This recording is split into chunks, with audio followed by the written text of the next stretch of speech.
구약성경 313쪽입니다.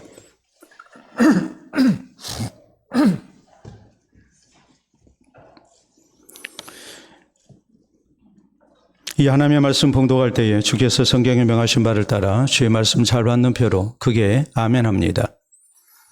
신명기 32장 7절에서 18절 말씀 봉독합니다.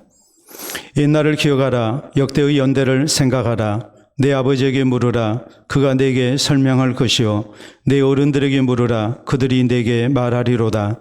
즉 그 높으신 자가 민족들에게 기업을 주실 때에 인종을 나누실 때에 이스라엘 자손의 수요대로 백성들의 경계를 정하셨도다. 여호와의 분깃은 자기 백성이라.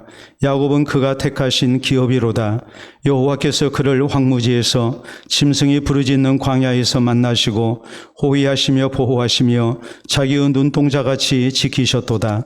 마치 독수리가 자기의 보금자리를 어지럽게 하며 자기의 새끼 위에 너풀거리며 그의 날개를 펴서 새끼를 받으며 그의 날개 위에 그것을 엎는 것 같이 여호와께서 홀로 그를 인도하셨고 그와 함께한 다른 신이 없었도다. 여호와께서 그가 땅의 높은 곳을 타고 다니게 하시며 밭의 소산을 먹게 하시며 반석에서 꿀을 굳은 반석에서 기름을 빨게 하시며 소의 엉긴 젖과 양의 젖과 어린 양의 기름과 바산에서 난 순양과 염소와 지극히 아름다운 밀을 먹이시며 또 포도즙의 붉은 술을 마시게 하셨도다.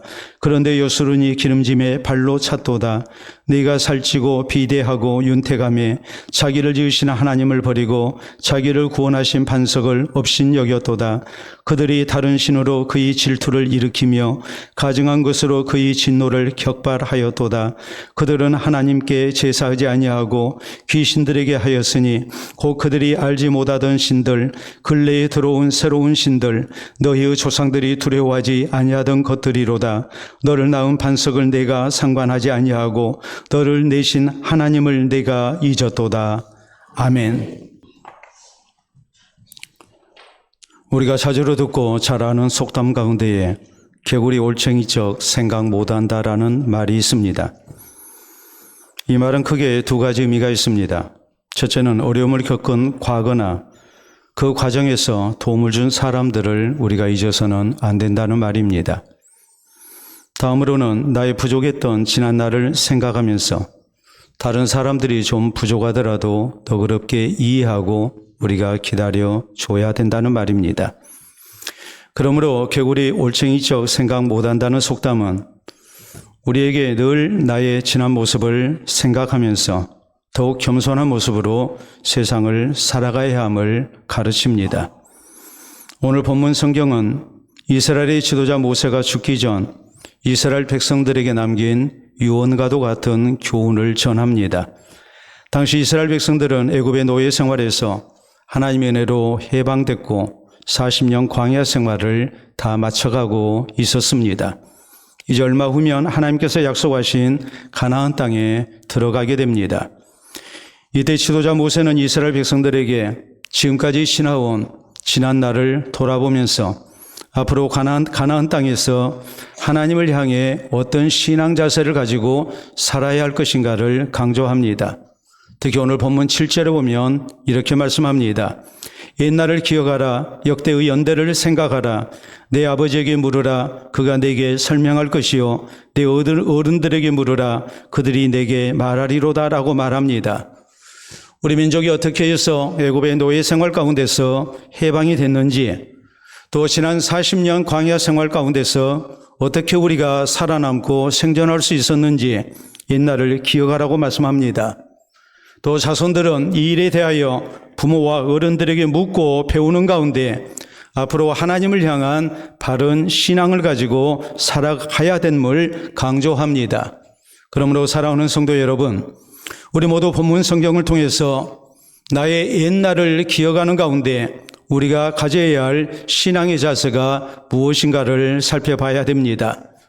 그래서 우리의 남은 날들을 하나님을 향한 바른 신앙 자세로 살아가야 할 것이요, 또 하나님께서 함께 하시고 도우시고 선한 길로 인도해 주시는 은혜와 복 가운데 사는 성도들이 되어야 될 것입니다. 그러면 우리 성도가 옛날을 기억하는 가운데 가져야 할 바른 신앙 자세는 무엇이겠습니까? 우리는 첫째로 오직 하나님만이 우리의 생사복의 주인 되신 것을 기억해야 합니다. 8절에 보면 지극히 높으신 자가 민족들에게 기업을 주실 때에 인종을 나누실 때에 이스라엘 자손의 수요대로 백성들의 경계를 정하셨도다라고 말씀합니다. 여기 지극히 높으신 자는 지존하신 하나님을 말씀합니다. 우리 하나님께서 세상을 다스리고 계십니다. 모든 민족과 인종에게 그 기업과 영토를 정해주셨습니다.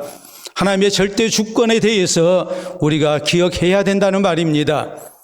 하나님께서 이 세상의 모든 일을 주장하시고 모든 민족과 나라의 흥망성쇠를 주장하십니다. 또 우리 개인의 삶도 하나님께서 주장하심을 우리가 기억해야 된다는 말입니다. 그러므로 이스라엘 자손의 수요대로 백성들의 경계를 정하셨도다라고 말씀합니다. 하나님께서 하나님의 백성된 이스라엘을 위하여 세상 모든 일을 주권적으로 섭리하시고 저희의 삶을 주장해 오셨음을 우리가 기억해야 된다는 말입니다. 그렇기 때문에 오직 하나님만이 이스라엘의 주인이시여 절대로 애굽의 바로가 이스라엘의 주인이 아니라 또 애굽의 바로가 세계를 다스리고 있는 것이 아니라 하나님이 주인 되시고 하나님이 다스리고 계심을 저희가 잊어서는 안 된다고 말씀합니다. 애굽의 바로가 이스라엘의 운명을 결정한 게 아닙니다. 하나님께서 이스라엘의 운명을 결정하고 저희를 인도해 오셨습니다. 이스라엘을 해방시켜 주셨습니다. 이 모든 것이 다 하나님의 절대 주권 속에 은혜 속에 되어진 일인 것을 우리가 기억해야 된다는 말이요. 그러므로 이 지극히 높으신 하나님을 우리가 경외하고 이후로도 변함없이 하나님을 의지하고 살아야 되는 이 교훈을 우리가 옛날을 기억하는 가운데 깨달아야 된다고 얻어야 된다고 이렇게 모세는 강조하고 있는 것입니다. 우리 역시 마찬가지입니다. 우리의 지난 날을 돌아볼 때에 나의 옛날을 돌아볼 때에 우리가 가져야 할 신앙의 자세가 무엇입니까? 인생이라는 것이 내 마음대로 되지 않습니다. 내가 원치 않는 일도 우리가 만나야 합니다. 내가 원하는 길도 가지 못하는 그런 안타까움도 우리에게 얼마든지 있습니다. 옛날 일을 생각할 때에 우리가 깨달아야 할 사실이 무엇입니까? 내 인생의 주인은 내가 아니라는 사실이요. 오직 하나님이 세상을 다스리시고 내 삶의 주인 되시고 내 삶을 인도해 오고 계셨음을 우리가 깨닫고 이 하나님 앞에 우리가 겸손함을 가져야 되고 하나님을 의지하고 사는 믿음의 자세가 우리에게 있어야 된다고 성경은 우리에게 가르칩니다. 잠언 16장 9절은 말씀합니다. 사람이 마음으로 자기의 길을 계획한다 할지라도 그 길을 인도하시는 여호와시라고 말씀하십니다. 잠언 27장 1절은 말씀합니다. 너는 내 일을 자랑하지 마라. 이는 하루 동안에 무슨 일이 일어날는지 네가 모르기 때문이다라고 말씀합니다. 우리가 잘 아는 시편 127편은 또 말씀합니다. 여호와께서 집을 세우지 아니하시면 세우는 자의 수고가 헛되며 성을 지키지 아니하시면 파수꾼에 깨어있으며 헛되도다. 너희가 일찍 일어나고 늦게 누우며 수고의 떡을 먹으며 헛되도다. 그러므로 여호와께서 그 사랑하시는 자에게는 잠을 주시는도다 라고 말씀하셔서 하나님께서 우리 삶의 주인 되시고 하나님께서 우리를 도와주지 아니하시면 우리의 모든 수고가 아름다운 결실을 맺을 수 없음을 성경은 분명하게 강조합니다. 우리 예수님은 우리에게 하늘에 계신 하나님을 향해 기도하며 하나님 은혜로 살 것을 명령하셨습니다. 주기도문을 통해서 하늘에 계신 우리 아버지여라고 기도하고 하나님의 도우심과 응답으로 살게 하십니다. 이것이 우리에게 무엇을 교훈합니까? 내 삶의 주인은 하나님이시라는 말이요. 하나님 은혜 없이는 우리가 살 수 없는 연약한 존재인 것을 생각하고 이 하나님을 겸손히 의지하고 하나님의 응답으로 사는 성도 될 것을 우리에게 교훈하고 계신 것입니다. 우리의 경제 활동 가운데에 사람들이 많이 하는 주식 투자가 있습니다. 주식 투자는 양면성이 있습니다. 잘 되면 고수익을 얻을 수가 있고 잘못되면 크게 위험한 일을 당하는 이 고수익과 고위험이 동전의 양면처럼 항상 붙어 다닙니다. 대박을 낼 수도 있지만 반대로 쪽박을 찰 수도 있는 것이 바로 주식 투자입니다. 주가 예측이라는 것이 그만큼 쉽지가 않다는 것을 말합니다. 그 누구도 장담할 수 없습니다. 그러므로 여기에 대한 증거로 자주 인용되는 실험 결과가 있습니다.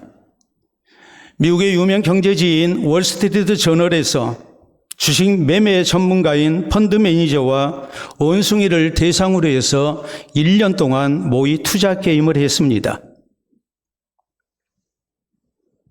주식 매매 전문가인 펀드 매니저는 주식 시장의 동향을 면밀히 연구하고 분석해서 유망한 종목에 투자를 했습니다.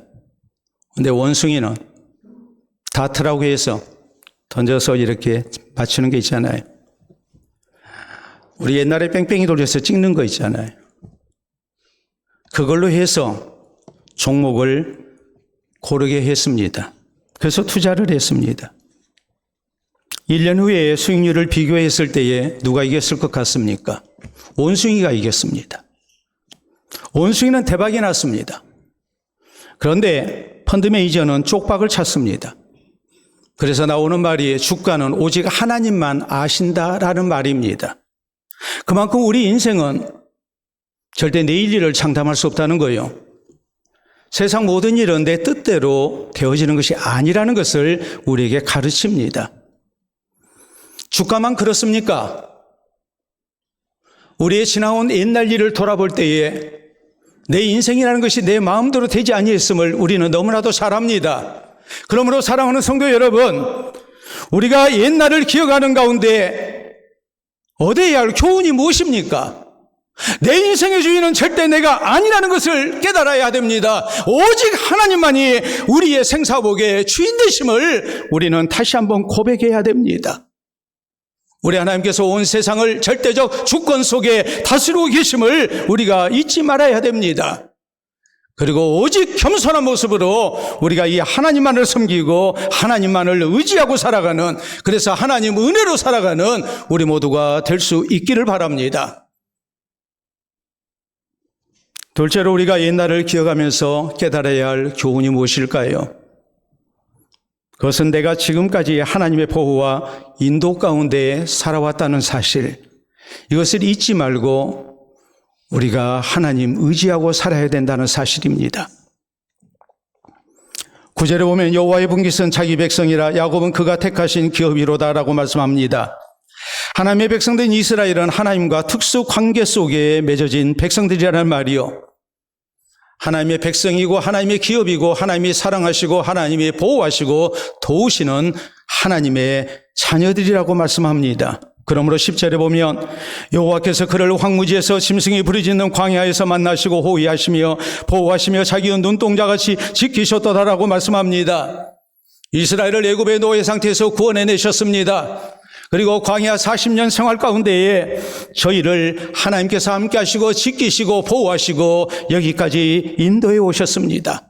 11절로 12절에 보면 마치 독수리가 자기의 보금자리를 어지럽게 하며 자기의 새끼 위에 너풀거리며 그의 날개를 펴서 새끼를 받으며 그의 날개 위에 그것을 엎는 것 같이 여호와께서 홀로 그를 인도하셨고 그와 함께한 다른 신이 없었도다라고 말씀합니다. 독수리가 새끼를 훈련시켜서 강하게 만드는 것과 마찬가지로 우리 하나님께서 주의 백성된 이스라엘을 광야 생활을 통하여 연단시키시고 저희를 인도하시고 보호하셔서 여기까지 오게 하셨다고 강조합니다. 이어진 13절로 14절에 있는 말씀을 보면 여호와께서 그가 땅의 높은 것을 타고 다니게 하시며 밭의 소산을 먹게 하시며 반석에서 꿀을 굳은 반석에서 기름을 빨게 하시며 소의 엉긴 젖과 양의 젖과 어린 양의 기름과 바산에서 난 순양과 염소와 지극히 아름다운 밀을 먹이시며 또 포도즙에 붉은 술을 마시게 하셨도다라고 말씀합니다. 광야 40년 생활 가운데 하나님께서 모든 필요한 것을 공급해 주셨습니다. 또 이방 적과의 전쟁에서 승리케 하셨습니다. 기름진 가나안 땅의 소산을 먹게 하셨습니다. 그렇기 때문에 이 말씀의 의미가 뭐겠습니까? 이스라엘이 지금까지 살아온 건 내 힘으로 살아온 게 아닙니다. 구원하시는 하나님께서 우리와 같이 하셨습니다. 하나님이 보호해 주셨습니다. 하나님께서 은혜를 주셨습니다. 하나님이 도와주셨습니다. 하나님이 인도해 주셨습니다. 이것을 잊지 말라는 겁니다. 그리고 앞으로도 이 하나님의 보호와 도우심을 믿고 하나님을 신뢰하고 믿음으로 살 것을 지금 모세는 후손들에게 강조합니다. 우리 역시 마찬가지입니다. 우리 옛날을 기억할 때에 인생에 많은 고비가 있었고 어려운 시기가 있었습니다. 참으로 힘든 일을 우리가 만날 때도 있었습니다. 그런데 하나님께서 지금까지 나와 같이 하셨고 도와주셨습니다. 선한 인도를 나타내셨습니다. 어려운 일도 합력하여 선한 결과를 얻게 하셨습니다. 이런 것을 생각하면 우리가 어떤 믿음을 가져야 되겠습니까? 아무리 힘들고 어렵다 할지라도 이 하나님이 변함없이 나를 사랑하고 계심을 기억하면서 우리가 하나님을 향한 신앙으로 살고 염려와 근심 대신에 하나님을 향한 신앙 가운데 평안의 복을 누리며 사는 성도가 되어야 됨을 우리가 깨달아야 됩니다. 다윗은 시편 23편에 이렇게 고백합니다. 여호와는 나의 목자시니 내게 부족함이 없으리로다. 그가 나를 푸른 풀밭과 쉴만한 물가로 인도해 오셨다. 또 우리 하나님께서 내가 사망의 음침한 골짜기를 다닐지라도 해를 두려워하지 아니할 것은 주께서 나와 함께 하심이라. 주의 지팡이와 막대기가 나를 지키나이다라고 말합니다. 아무리 내가 힘들고 어려운 일을 만났다 할지라도 하나님이 나를 지켜주셨습니다. 하나님이 나를 살게 하셨습니다. 하나님이 나를 승리케 하셨습니다. 이 하나님을 기억하며 내가 영원토록 여호와의 집에 거하겠노라고 하나님을 향한 믿음과 하나님을 향한 굳센 다짐을 고백합니다. 신실한 하나님의 사람이었던 사도 바울은 디모데후서 4장 17절로 18절에 자기의 옛날을 기억하며 지금까지 살아온 삶을 기억하며 이렇게 고백합니다. 주께서 내 곁에 서서 나를 도와주시고 강건케 하셨다. 나를 사자의 입에서 건져주셨다. 그래서 나로 하여금 사도로서 복음 전도자로서 내가 살 수 있도록 해주셨다. 이제 이 약한 일 가운데서도 하나님이 나를 구원해 주실 것이고 하나님 나라 들어가기까지 하나님이 나와 함께 하시고 나를 인도해 주실 것이라고 그는 아름다운 신앙을 고백합니다. 우리가 지나온 날을 돌아볼 때 우리의 옛날 일을 기억할 때에 우리에게도 동일한 신앙의 고백과 감사와 다짐이 있어야 됩니다. 작년 7월 1일 강원도 홍천군 홍천강에서 있었던 안타까운 사건입니다. 경기도 오산에 사는 46세 여성이 홍천강에 놀러 왔다가 급류에 휩쓸려 실종되고 말았습니다. 이 여성은 가까운 이웃 3명과 함께 홍천강에 놀러 왔습니다. 그때 사랑하는 반려견도 함께 데려왔습니다. 우리가 유튜브나 이런 데 보면 주인이 물속에 빠져서 허우적거리는 것을 보고 반려견이 바로 뛰어들어서 주인을 구해주는 그런 동영상들이 많이 있습니다. 이 여성분도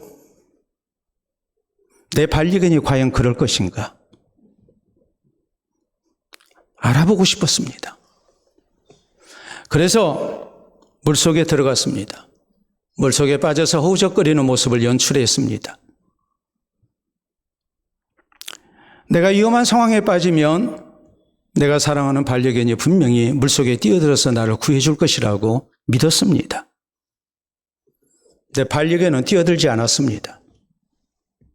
그래서 결국 급류에 휩쓸려서 실종되고 말았고 여러 날 수색에도 시신조차 발견할 수가 없었습니다. 참 안타까운 일입니다. 유명한 종교개혁자 마틴 루터가 종교개혁을 일으켰을 때에 로마 가톨릭 천주교의 교황은 사람을 보내서 루터를 협박했습니다. 이 세상에 너를 보호해 줄 사람은 없다. 네가 어디로 가든지 너는 안전할 수가 없다. 협박합니다. 이때 마틴 루터는 위대한 신앙을 고백합니다. 내가 어디에 있든지 전능하신 하나님의 손 안에 있습니다.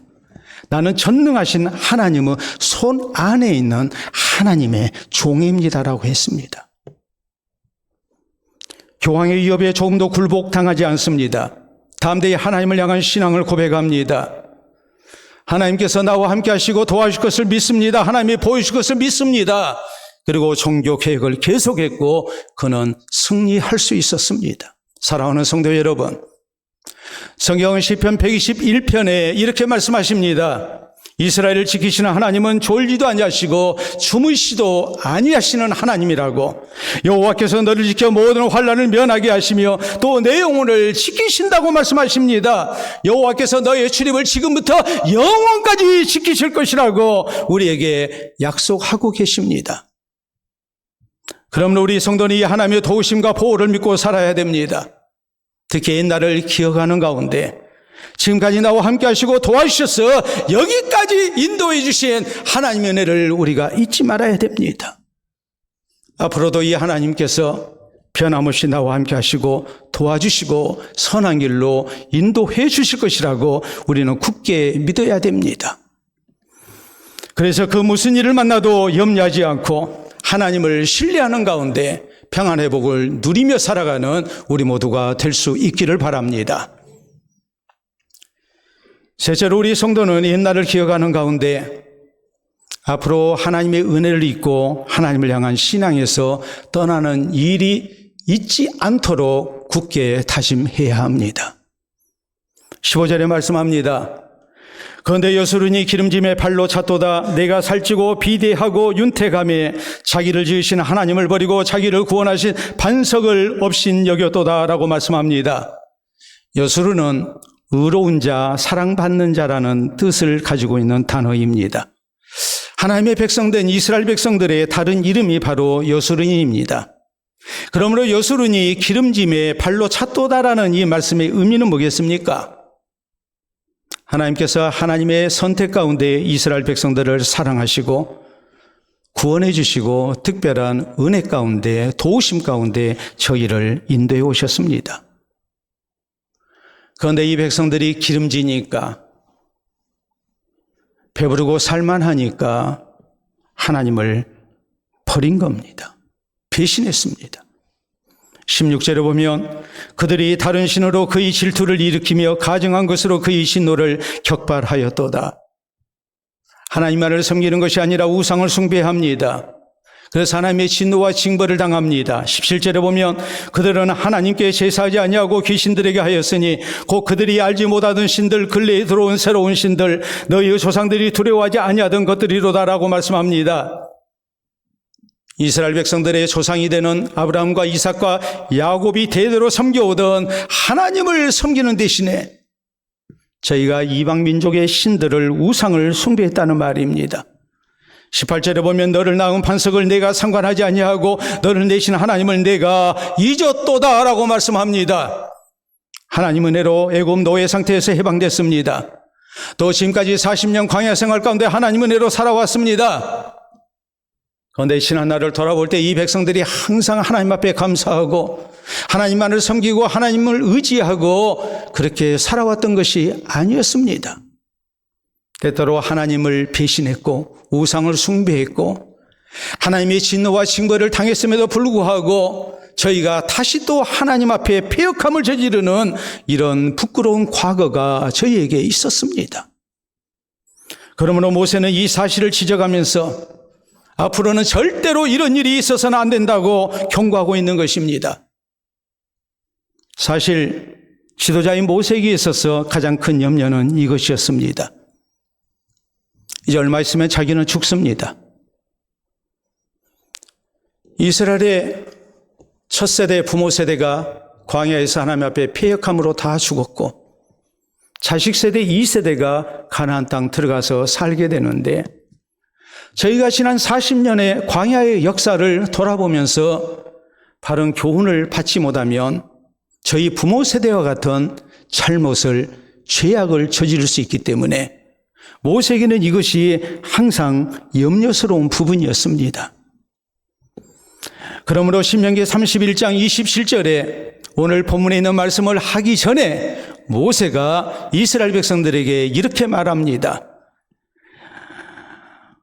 내가 너희의 반역함과 목이 곧은 것을 아나니 오늘 내가 살아서 너희와 함께 있어도 너희가 여호와를 거역하였거든 하물며 내가 죽은 후에 이리랴라고 말합니다. 내가 살아있어서 하나님의 말씀을 받아서 백성들을 지도해도 너희 부모 세대가 이렇게 패역한 모습이 있었는데 나 죽고 난 다음에 너희가 가나안 땅 들어가서 어떻게 살 것인가, 어떻게 신앙을 지킬 것인가, 어떻게 하나님과 바른 관계를 맺고 하나님의 은혜 속에서 번성하는 복된 백성이 될 것인가, 이것을 생각하면 눈을 감을 수가 없다는 말입니다. 염려스럽다는 말입니다. 그러므로 간곡하게 경고하고 있는 것입니다. 우리 성도도 나의 옛날 일을 기억할 때에 이 사실을 잊지 말아야 됩니다. 하나님이 나를 구원하시고 나를 하나님의 자녀 되게 하셨습니다. 하나님이 나를 사랑하시고 나를 도와주셨습니다. 그러나 우리가 하나님의 말씀대로 살지 못했을 때는 또 하나님의 무서운 진노가 있었고 징벌이 있었습니다. 이런 일을 생각한다면 우리가 옛날 일을 기억할 때 우리가 가져야 할 신앙의 자세가 뭐겠습니까? 앞으로는 절대로 변치 않아야 되겠다는 각오를 해야 되고 변함없이 우리가 주를 향한 신앙으로 살겠다는 다짐이 우리에게 있어야 합니다. 유다의 로보암 왕은 왕이 오르고 난 다음에 나라가 어려울 때 그는 열심으로 하나님을 섬겼습니다. 그럴 때 하나님께서 복을 주셔서 나라가 강성해집니다. 나라가 강성해지니까 사람이 변합니다. 그래서 여호와의 율법을 버렸고 하나님에게서 멀어졌을 때 결국 그는 또 하나님의 징벌을 당하게 됩니다.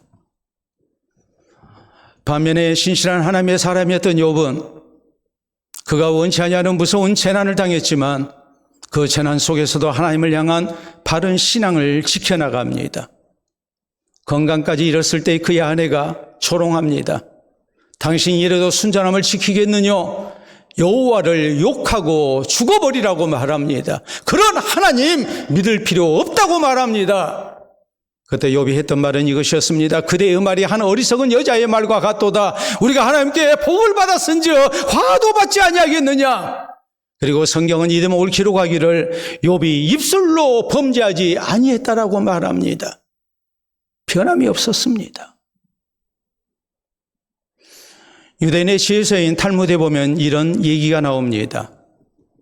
신실한 하나님의 사람이었던 다윗이 원래 목자였는데 하나님을 향한 신앙으로 살았고 하나님이 복을 주셔서 나라의 왕이 됐습니다. 이때 다윗은 자기가 목자 때 입었던 옷과 가지고 다녔던 지팡이를 왕궁에 보관합니다. 그리고 날마다 그것을 보며 내가 하나님 은혜로 여기까지 살아왔음을 고백하며 하나님을 향한 신앙이 변치 않아야 되겠다고 다짐했다고 전합니다. 우리가 변함없이 주님을 향한 신앙으로 살아야 됨을 가르치고 있는 것입니다. 사랑하는 성도 여러분, 성경은 에베소 6장 24절에 분명히 말씀합니다. 우리 주 예수 그리스도를 변함없이 사랑하는 모든 자에게 은혜가 있을지어다. 우리가 변함없이 주님을 사랑해야 됩니다. 우리 옛날을 기억할 때에 우리의 신앙이 올라가고 내려가고 롤러코스터를 타는 그런 잘못된 부분들이 많이 있었습니다. 그러나 우리가 평안할 때도 우리의 신앙이 변함이 없어야 되고 우리가 고난을 만나도 변함이 없어야 되고 변함없이 우리가 주님을 사랑하며 주를 향한 신앙으로 살아야 됩니다. 그래서 우리 주님께서 우리와 변함없이 같이 하시고 도와주시고 또 하나님의 선한 길로 인도해 주시는 아름다운 은혜를 누리며 사는 우리 모두가 될 수 있기를 바랍니다. 우리나라는 조선시대 때 중국 명나라를 섬겼습니다. 선조 때인 1592년 일본 웨이 침략을 당하게 됩니다. 바로 임진왜란입니다. 다행히 이순신 장군의 뛰어난 전술과 지혜로 외를 격파하고 나라를 지킬 수 있었습니다. 이때 명나라에서 군대 20만 명을 보내서 우리를 도왔습니다. 그리고 엄청나게 많은 식량을 원조했습니다. 그래서 이 난리 속에서 조선은 살아남을 수 있었습니다. 1598년 임진왜란이 끝났을 때에 선조는 명나라 군대의 총사령관인 만세덕이 자기 나라 명나라에 귀국할 때에 제조 번방이라는 글을 써줬습니다. 다시 제자에 지을 조자 그리고 울타리 번자에 나라 방자입니다. 저 변방에 있는 저 울타리, 저 명나라의 울타리에 해당되는 저 가해에 있는 우리 조선을 명나라가 다시 세워줬다는 것을, 구해줬다는 것을 감사하는 뜻을 제조 번방이라는 사자성어를 통해서 나타냈습니다. 그리고 명나라 황제에게 보내는 편지에 만절필동이라고 썼습니다. 만만자에. 그리고 꺾일 절자입니다. 반드시 필자에 동력동자입니다. 중국의 큰 강인 황하가 이리 꺾이고 저리 꺾여도 결국에는 우리나라 서해, 중국으로 동쪽으로 결국 들어가는 것과 마찬가지로 명나라 황제를 향한 조선의 충성은 변치 않을 것이라는 것을 그렇게 나타낸 겁니다. 그런데 이 명나라가 그로부터 46년 후인 1644년에 멸망을 당하게 됩니다. 그러나 조선은 변함없이 잊지도 않은 명나라에 대한 사대를 계속했습니다. 그 증거가 있습니다. 우리가 한번 보도록 하겠습니다.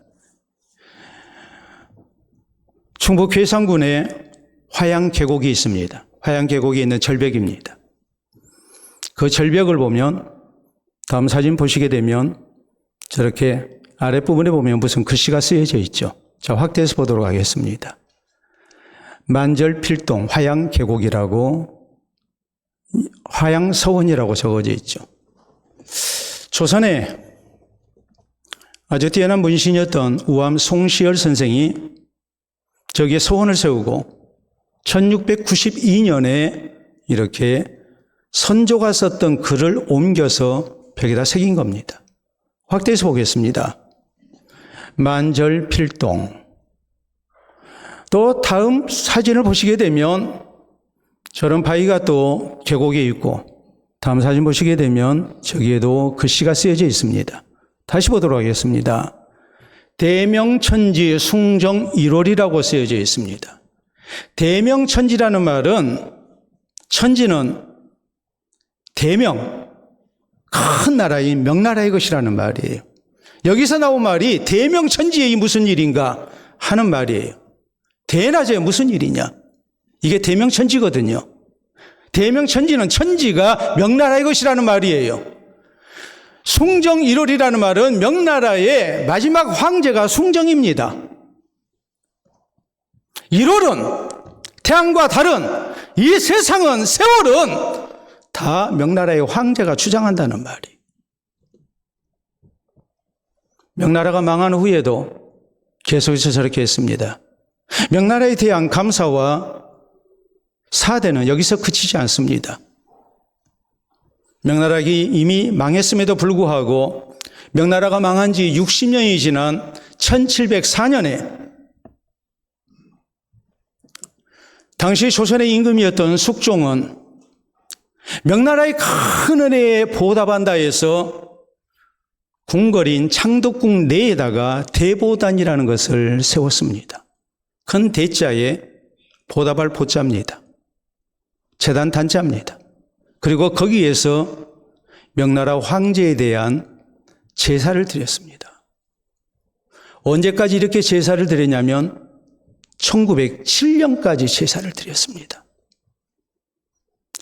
조선의 왕들은 명나라의 숭정, 마지막 황제인 숭정의 연호를 따라서 숭정 몇 년이라고 이렇게 나라가 망할 때까지 사용을 했습니다.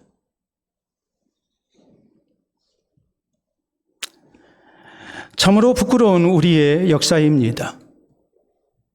세상이 변하고 있음에도 불구하고 변하는 세상을 바로 깨닫고 대비한 것이 아니라 오래전 명나라에 받은 도움을 기억하면서 명나라가 이미 망하고 없어졌음에도 불구하고 나라가 망할 때까지 그 은혜에 보답하며 섬기는 그런 안타까운 모습을 갖고 있었던 겁니다.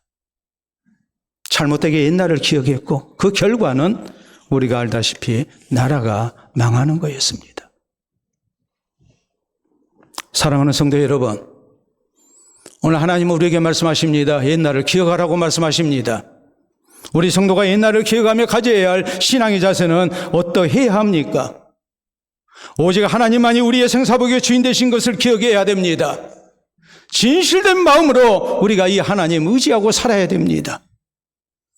지금까지 내가 하나님의 보호와 선한 인도 가운데 살아왔음을 우리가 기억하고 좋으신 하나님 신뢰하고 우리가 하나님께 모든 것 맡기고 평안을 누리며 살아야 됩니다. 혹시라도 하나님 은혜를 잊고 하나님을 향한 신앙에서 떠나는 일이지 않도록 우리의 마음을 다시 한번 다잡아야 됩니다. 앞으로도 변함없이 하나님을 향한 신앙으로 사는 성도가 되어야 됩니다. 그래서 이후로도 하나님의 선한 인도 가운데 살아가는 은혜가 충만하시기를, 그리고 우리가 지나온 옛날을 돌아볼 때마다 하나님을 향한 감사가 더욱 충만해지는 아름다운 은혜가 우리 모두에게 충만하시기를 우리 주님의 이름으로 축원합니다. 우리 함께 기도합니다. 옛날을 바로 기억하고 살피지를 못하면 오늘이 없습니다. 내일도 없습니다. 오늘 이 시간을 통해서 다시 한번 나의 옛날을 기억하고 살아계신 하나님 경외하고 하나님 의지하며 하나님 앞에 감사하며 하나님께 모든 것 맡겨드리며 하나님을 향한 신앙으로 변치 않는 모습으로 살 것을 다짐합시다. 그래서 어제보다 더 나은 오늘, 오늘보다 더 나은 내일을 허락받는 우리 모두가 되겠노라고 주님 앞에 다짐합니다.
이 시간도 살아계셔서 온 세상을 다스리시고 우리의 삶을 홀로 주장하고 계시는 아버지, 은혜를 진심으로 감사합니다.